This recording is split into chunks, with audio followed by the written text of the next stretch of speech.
So now that we've learned what each of these variables do, we're going to do an example. We're going to graph it. So as we know, this is going to go 4 units down, 3 units left, and this is going to reflect in the x-axis.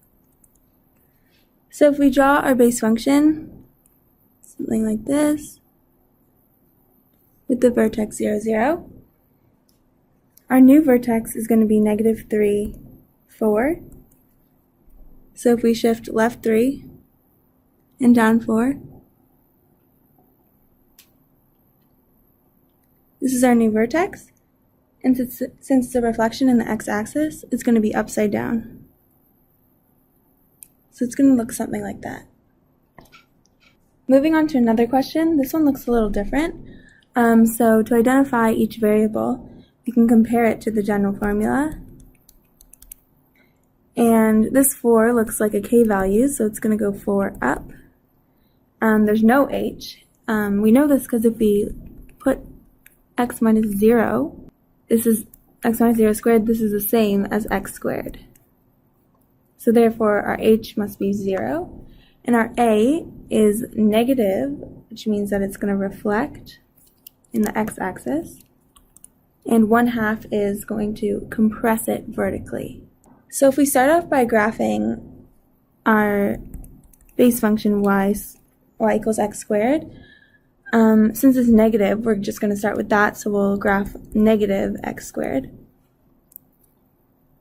So, that's 1, 1, and 0, 0.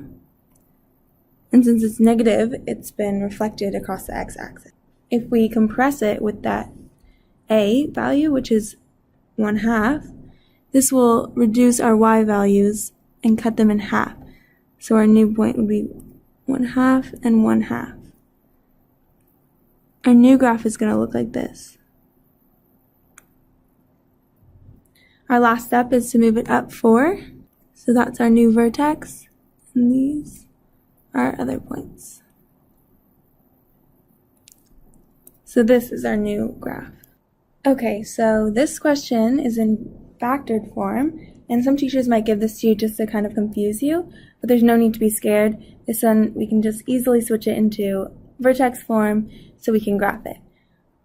So as we know the vertex form from the previous question, so now we have to complete the square in order to get it from factored form to vertex form. If you're not sure how to complete the square, we do have a video on it, so if you just search learn by example completing the square, it should show up, or go to our channel. I'm just going to do it quickly and explain it. So to start, you're going to first use FOIL, and you should get this. Now when completing the square, you take the middle value, divide it by 2, and square that. So 2 divided by 2 is 1, squared is 1. And you want to add and subtract it. So +1, -1, and then keep 8 the same. Now this is a perfect square. We know that's x minus 1 squared. If you expand this, if you don't believe me, this will turn into x squared minus 2x plus 1. And this part is -1 minus 8 is -9. So if we draw this out, you do want to remember the second bracket. It's very important. -9 with that bracket. Because now, when you expand the 2 back in, you get 2x minus 1 squared minus 18. So now to graph this, we'll start off with our original, sketching this. So our a value is 2, our h value is 1, and our k value is -18. So if we multiply our y by 2, it's going to look something like this. Move it right 1, and then down 18.